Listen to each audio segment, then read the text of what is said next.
The phone rang at 3:47 p.m. on a Tuesday, and when I saw Michael's name on the screen, my heart did that thing it's done since he was 5 years old. You know how it is, doesn't matter if your kid is 35, they're still your baby. My name is Kenny Rodriguez, I'm 58, a Navy veteran and retired electrician, and I thought I knew my son pretty well. Turns out I was dead wrong. I answered with a smile, expecting to hear about the grandkids or maybe an invite to Sunday dinner. Instead, Michael's voice was cold, distant, like he was reading from a script. "Hey Dad, just calling to let you know we moved to Florida last week." Forgot to mention it. The world stopped. I gripped the phone tighter, my coffee cup nearly slipping from my other hand. "You what? Florida? When did this happen?" "Yeah, Linda got this great job opportunity down in Tampa. We had to move fast, you know how it is. Sold the house, packed everything up. The kids are adjusting fine."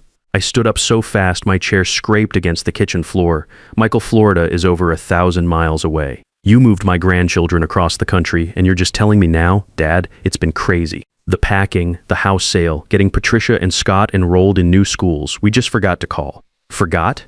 Nobody forgets to tell their father they're moving to another state with his grandchildren. People hide it because they don't want the conversation, or because they've already decided you don't matter enough to include. Then I heard Linda in the background, her voice sharp and impatient. "Michael, don't drag this out. Just tell him we'll video call later." That's when it hit me. This wasn't a spur-of-the-moment move. This was planned, calculated, and I was the last to know. After I hung up, I sat in my kitchen staring at the walls, trying to make sense of what just happened. See, I'd been supporting Michael and his family for years. Not because they asked, but because I wanted to help. I'd given him my old pickup truck, let him use my contractor tools for side jobs, and even co-signed on their apartment lease. Every month I'd send $2,200 to help with rent and the kids' expenses. I thought I was being a good father and grandfather. But something about that call didn't sit right. The way Michael rushed through it, like he was checking something off a list. The way Linda's voice carried that edge of annoyance, like I was interrupting their new life. And the timing, why call in the middle of a Tuesday afternoon unless they needed something? I spent the rest of that evening walking around my house looking at the empty spaces where my grandchildren used to play. Patricia's art projects were still stuck to my refrigerator. Scott's Little League trophy sat on my mantle next to my Navy commendations. Had they even thought about saying goodbye to these memories? The next morning, I woke up with questions burning in my gut. Something wasn't adding up. Michael had been talking about moving for months, sure, but always in vague terms. Maybe someday we'll try Florida, or Linda's looking at opportunities down south. Never anything concrete. Never anything that suggested they were actually planning it. I decided to drive over to their old apartment building. When I got there, Dennis Murphy, the super I'd known for 15 years, looked genuinely surprised to see me. "Kenny, what brings you here?" "Thought you went with them to Florida." My stomach dropped. "Went with who, Dennis?" "Michael and Linda. They moved out 3 weeks ago." Middle of the night move, if you ask me. Movers came around midnight, loaded everything real quick. Strange way to do it, but I've seen stranger things. 3 weeks. They'd been gone 3 weeks and only told me yesterday. I felt like I'd been punched in the gut. "Dennis, any chance I could take a look at the apartment?" "I'm still on the lease as a co-signer." "Sure thing, Kenny. They left it in rough shape, though. Didn't even clean out the storage unit properly." The elevator ride to the 8th floor felt like it took forever. When Dennis unlocked the door, I stepped into what looked like the aftermath of a tornado. They hadn't just moved, they'd fled. Cleaning supplies were scattered across the kitchen counter. Half-empty boxes sat in corners, and there were scuff marks on the walls where furniture had been dragged out carelessly. But it was what I found in the back bedroom that made my blood run cold. In the corner where Michael used to keep his makeshift office was a pile of junk they'd left behind. Mixed in with old magazines, broken picture frames, and unpaid bills, I found something that stopped me dead in my tracks. My Navy Challenge coin, the one I'd earned during my 6 years of service, was sitting in a dusty photo frame on top of a stack of papers. Next to it was a laminated copy of my electrical contractor's license, and beside that, a folder full of printed documents I'd never seen before. I picked up the frame and looked closer. The photos inside weren't family pictures. They were screenshots from some kind of website showing what looked like a professional office setup. And right there in the center of the display, like it was the company's prized possession, was my Navy Challenge coin. On the back of one photo, written in Michael's handwriting, was a note that made my hands shake. Rodriguez Electric Father and Son Partnership, established 1985. Father and son partnership? I'd never agreed to any partnership. Sure, I'd let Michael borrow my tools over the years, and I'd given him advice on electrical work when he asked. But a partnership, and established in 1985. That was the year I got my contractor's license, fresh out of the Navy. Michael was barely 2 years old. I opened the folder and found business cards, letterhead, and what looked like contract proposals, all bearing the name Rodriguez Electric Services and listing both Michael Rodriguez and Kenneth Rodriguez as principals. There were reference letters supposedly from satisfied customers, and at the bottom of each page was a footer. Veteran owned and operated since 1985. My military service, my hard-earned contractor's license, my reputation built over 30 years of honest work, it was all being used as marketing material for a business I knew nothing about. I sat down heavily on an old milk crate, the only furniture left in the room, and started going through the papers more carefully. There were invoice templates, equipment rental agreements, and what looked like bids on major construction projects. The amounts were staggering, jobs worth $45,000 and $55,000, even one for $65,000. These weren't the small residential side jobs I thought Michael was doing. This was commercial electrical work, the kind that requires serious credentials, insurance, and experience. The kind of work that could get people hurt or killed if not done properly. And according to these documents, I was supposed to be supervising all of it. I drove straight home with that folder burning a hole in my passenger seat. My garage workshop had always been my sanctuary, walls lined with properly organized tools. My workbench where I'd taught Michael basic electrical skills when he was a teenager, and a small desk where I kept my business files. Now I spread Michael's fake documents across that same workbench, and the betrayal hit me like a physical blow. This wasn't just borrowing Dad's tools for weekend projects.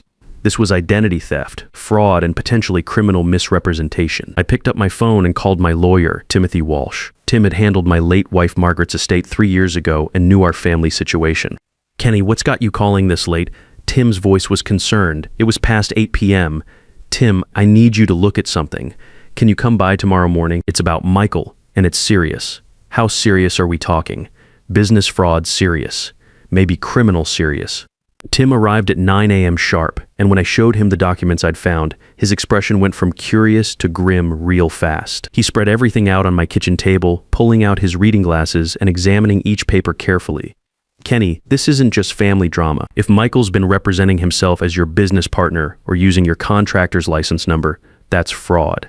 And if he's been winning contracts based on your military service and credentials..." Tim shook his head. "Let me make some calls." While Tim worked his legal contacts, I decided to do some investigating of my own. I fired up my old laptop and searched for Rodriguez Electric Services, Florida.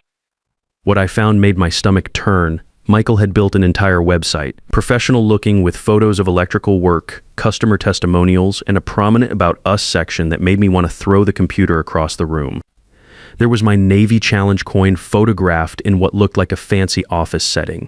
Below it was a paragraph describing the company's founder and lead electrical engineer, Kenneth Rodriguez, Navy veteran with over 30 years of electrical contracting experience. According to this website, I was the mastermind behind Rodriguez Electric Services, with Michael listed as operations manager and field supervisor.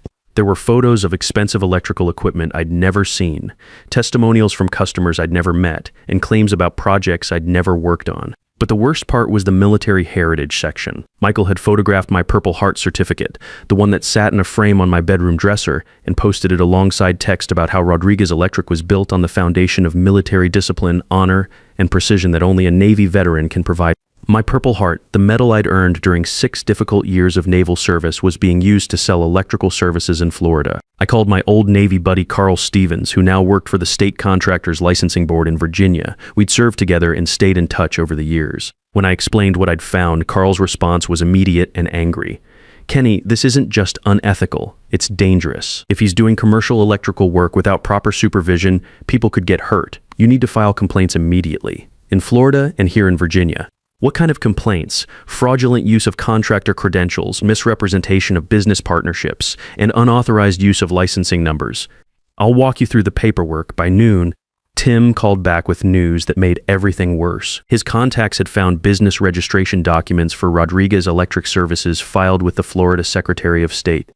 Michael had listed me as a silent partner and used my contractor's license number on all the official paperwork. There's more, Kenny. He also applied for and received a business equipment loan for $15,000 from a Tampa bank, listing you as guarantor. The loan was approved based on your credit score and business history. I never signed anything. I never even knew about this. That's the problem. Somehow he had enough personal information about you to forge the guarantee. social security number, contractor license number, military service dates. Either he stole this information or I gave it to him over the years without thinking about it. I finished all those times Michael had asked me to help him fill out job applications, insurance forms, or loan paperwork. All those quick questions about dates and numbers. He'd been collecting the pieces of my identity for years. That afternoon, I drove to the bank where I kept my business accounts I'd barely used since retiring but kept active for tax purposes. I wanted to check if there had been any unusual activity.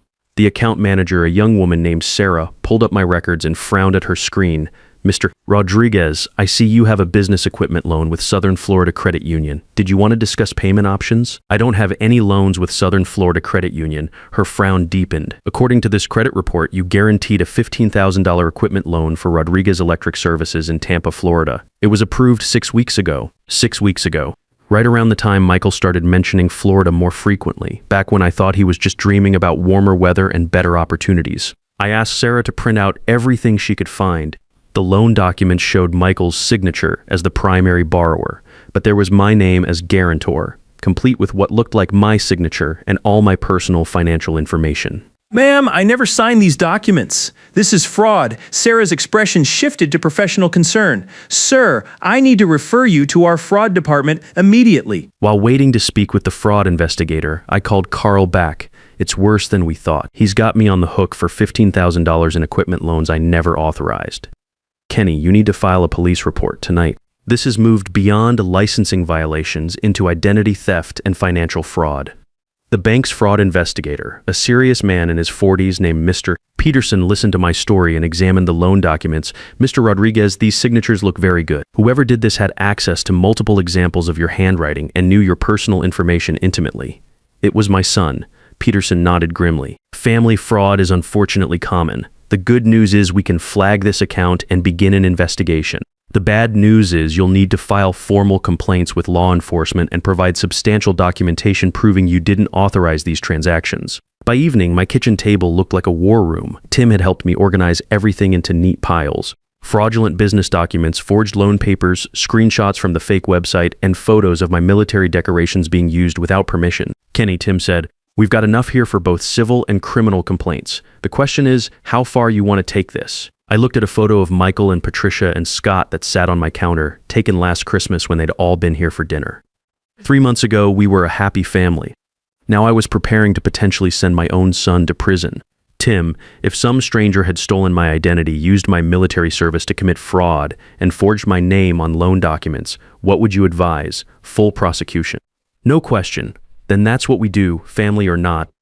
This is criminal." That night, I lay in bed staring at the ceiling thinking about the little boy who used to sit in my garage while I worked, asking endless questions about electricity and tools. How had that curious kid become someone who could steal his father's identity and exploit his military service for money? Tomorrow, I would file formal complaints with the Florida Contractors Licensing Board, the police, and the FBI's Financial Crimes Division. Tonight, I mourned the son I thought I knew. The next morning, I was at the police station when they opened at 8 a.m. Detective Maria Santos listened to my story with the kind of professional attention that told me she'd seen this before. When I laid out all the documents on her desk, she whistled low. "Mr. Rodriguez, this is textbook identity theft with some business fraud thrown in. Your son really did his homework." She picked up the forged loan documents. "These signatures are good enough to fool most people. He's been planning this for a while." "What happens now? We file a formal report. I forward everything to our financial crimes unit, and they coordinate with Florida authorities. Fair warning though, family cases like this can get complicated. Are you sure you want to press charges against your own son?" I thought about Patricia and Scott, probably getting ready for school in some Florida classroom, not knowing their father was a criminal. "Detective, if I don't stop this now, what's to keep him from doing it again? To me or to someone else?" "Nothing," she said simply. "File the paperwork." By 10 a.m., I was at the Contractors Licensing Board office with Carl Stevens. The complaint process was thorough and unforgiving. Carl walked me through each section, explaining how Michael's actions violated multiple regulations and state laws. "Kenny, once we submit this, the Florida board has 48 hours to investigate and respond. If they find evidence of fraudulent licensing use, they can shut down Rodriguez Electric Services immediately and fine your son up to $10,000.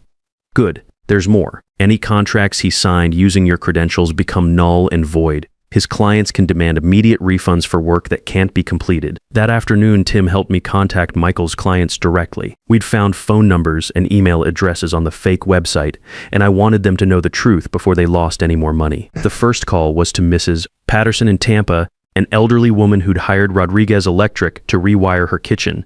"Mrs. Patterson, this is Kenneth Rodriguez. I understand you hired my son Michael to do electrical work." "Oh yes, Mr. Rodriguez. Michael spoke so highly of you. Said you were supervising all his projects with your Navy precision. Such a nice young man, and we feel so much safer knowing a military veteran is overseeing the work." My heart sank, ma'am. "I need to tell you something important. I'm not supervising any work in Florida. I live in Virginia and haven't been involved in any electrical projects for over 2 years. Silence on the other end. Then, I don't understand. Michael showed me your Purple Heart certificate. He said you were partners."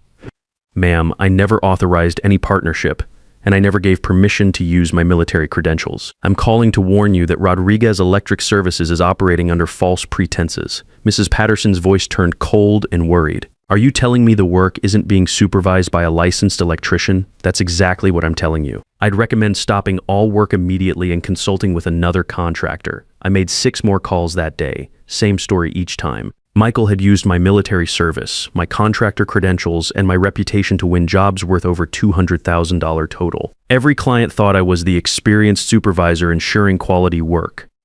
By Thursday, the dominoes started falling fast. The Florida Contractors Licensing Board suspended Rodriguez Electric Services pending investigation. The equipment loan went into immediate default when the bank discovered the fraudulent guarantee, and Michael's clients began demanding refunds for work that couldn't be legally completed. That's when my phone started ringing. "Dad, what the hell did you do?" Michael's voice was panicked, desperate. "They shut down the business. The bank wants their money back. Mrs. Patterson is threatening to sue us." I stayed calm, my voice steady as steel. "I told the truth, Michael. I informed everyone that Rodriguez Electric Services was operating under false pretenses and that I never authorized use of my credentials. But Dad, I was building something for our family. I was going to bring you down here as a real partner once we got established. By lying, by stealing my identity and using my military service to commit fraud, I didn't steal anything. I just used your name to get started. I was going to pay you back." "With what money, Michael? You don't have an electrical license? You can't legally do commercial electrical work. Every contract you signed was fraudulent." Silence on the other end. Then Linda's voice in the background. "This is insane. He's destroying us over paperwork." "Michael," I continued, "you have 48 hours to contact every client and arrange refunds. You also need to return the $15,000 in equipment immediately. If you don't, Tim files criminal charges on Monday morning. Dad, please, we can't afford refunds. We used that money for the move, deposits, everything. Come down here, let's work this out as a family. No, you made these choices without consulting me. Now you deal with the consequences without my help." I hung up and immediately called my bank to freeze the automatic transfers I'd been sending each month. $2,200 a month for 3 years, over $79,000 I'd given them, thinking I was helping family, money they'd used to fund their fraudulent business while stealing my identity. Over the weekend, Michael tried everything. Calls, texts, emails begging me to drop the complaints. Linda even tried calling my sister Helen, asking her to talk sense into me, but I wasn't backing down. On Monday morning, Tim and I met with FBI agent Rebecca Martinez from the Financial Crimes Division. She'd reviewed all our documentation and was ready to move forward. "Mr. Rodriguez, your son's activities cross state lines and involve federal banking regulations. We're prepared to file charges for wire fraud, identity theft, and bank fraud. Combined, he's looking at 5 to 15 years in federal prison, and if he cooperates.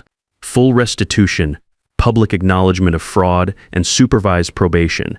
But he'd have to make it right with every client and every institution he defrauded." That afternoon, the Florida Licensing Board moved fast. They revoked Michael's business permits and fined him $8,300 for fraudulent use of contractor credentials. More importantly, they sent official notifications to all his clients explaining that Rodriguez Electric Services was operating illegally and that any work performed was not properly supervised. The domino effect was immediate and devastating. Michael lost all his active contracts. Clients demanded refunds totaling over $150,000. The equipment he'd bought with the fraudulent loan was repossessed, and the landlord of his fancy Tampa office space, the one where he'd displayed my Navy Challenge coin like a trophy, terminated his lease for misrepresentation. By Wednesday, Michael and Linda were living in a cheap motel with Patricia and Scott, trying to figure out how to survive without the income from their collapsed fraud scheme. That's when they decided to come home. I was in my garage Wednesday evening, reorganizing the tools Michael hadn't taken when I heard car doors slam in my driveway. Through the window, I saw them walking up the path, Michael looking defeated, Linda angry as ever, and my grandchildren trailing behind with confused, tired expressions. Patricia ran to me first. "Grandpa, we missed you so much. Florida was scary and loud, and Mom and Dad were always fighting." I hugged them both, my heart breaking for what these innocent kids had been put through because of their parents' greed and stupidity, but I couldn't let emotion override justice. Not this time. Michael approached the garage slowly, like he was walking to his own execution. "Dad, we need to talk. This has gone too far. We lost everything, have you?"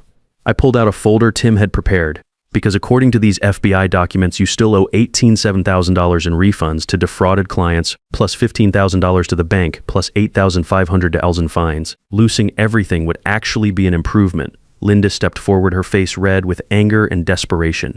"You destroyed our lives. The kids don't have anywhere to live. You want your grandchildren homeless?" I looked past her to Patricia and Scott, their innocent faces caught in the middle of this mess their parents had created.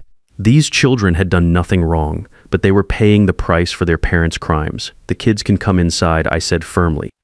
"They can shower, eat, and rest, but you two need to understand something. Respect isn't automatic, and trust has to be rebuilt." I pulled out the folder Tim had prepared and handed it through the garage door opening. "This is a restitution agreement. You'll pay back every penny you stole, plus penalties and legal fees. You'll also both find legitimate employment within 30 days and maintain it without lying, cheating, or stealing." Michael's hands shook as he took the papers. "Dad, we can't pay back $200,000. We don't have anything left. Then you'll work for it. Every legitimate dollar you earn goes toward restitution until it's paid in full. And the kids will stay with me during school weeks until you can prove you can provide stable housing through honest work." "You're taking our kids?" Linda shrieked. "I'm protecting them from the chaos you created. When you can show me 6 months of steady employment and lawful income, we'll discuss shared custody." Tim had included specific conditions in the agreement. Michael had to write personal apology letters to every client he'd defrauded, explaining exactly how he'd misrepresented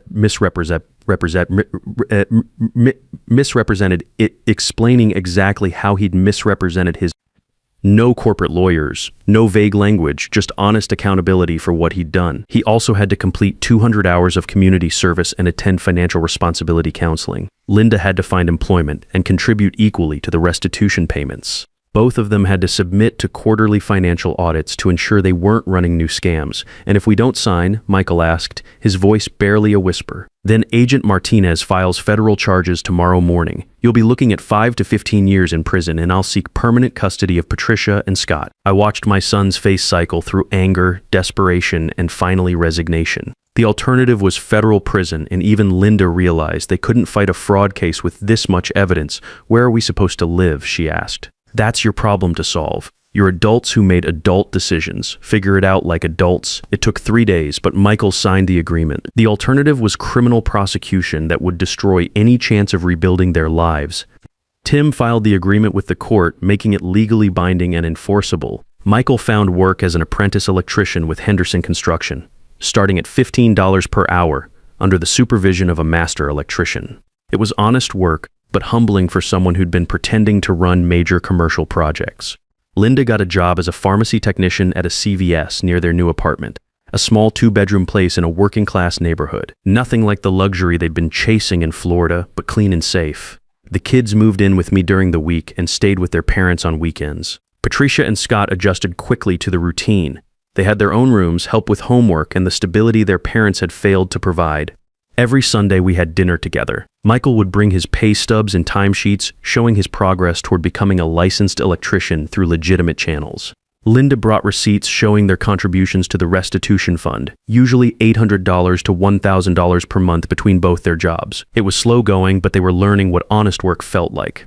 3 months into the arrangement, Michael approached me in my garage while I was teaching Scott basic tool safety. "Dad," he said quietly, "I need to say something. I was wrong, not just about the business stuff, but about everything. I took advantage of your love for the kids and your desire to help us. I'm ashamed of what I did." I looked at my son, really looked at him. The arrogance was gone, replaced by something I hadn't seen in years, genuine humility. His hands were rough from actual electrical work, His clothes were simple work gear, and his eyes had lost that calculating look I'd started noticing over the past few years. Apology accepted, I said, but Michael, trust isn't rebuilt with words. It's rebuilt with consistent, honest actions over time. He nodded. I understand. And Dad, thank you for not just cutting us off completely. A lot of fathers would have walked away permanently. I thought about it. I admitted. But these kids deserve better than parents who think fraud and shortcuts are acceptable ways to get ahead. They deserve to see what honest work and personal responsibility look like. 6 months later, Michael completed his electrical apprenticeship program and was promoted to a journeyman position.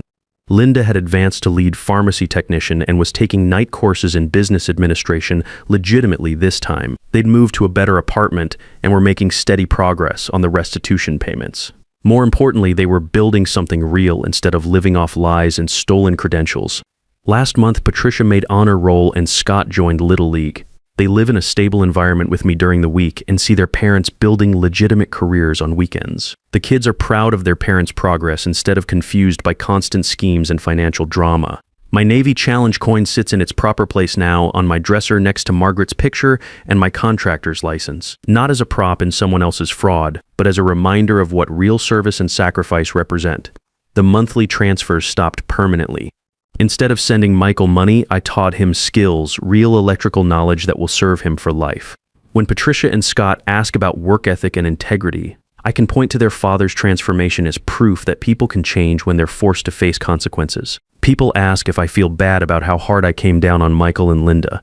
The truth is, I sleep better now than I have in years. Not because I enjoyed watching them struggle, but because they're finally building something legitimate instead of living as parasites. Sometimes the most loving thing you can do is refuse to enable someone's worst impulses.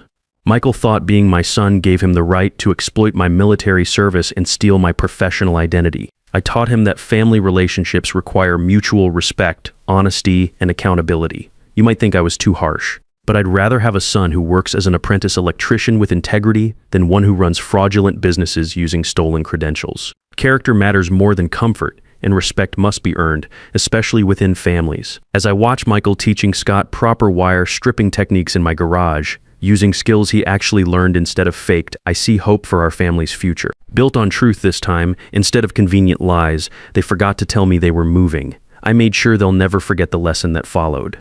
Trust is earned through consistency, not blood relations, and sometimes the greatest act of love is teaching consequences rather than offering comfort. A man's legacy isn't measured by what he gives his children, but by what he teaches them to build for themselves.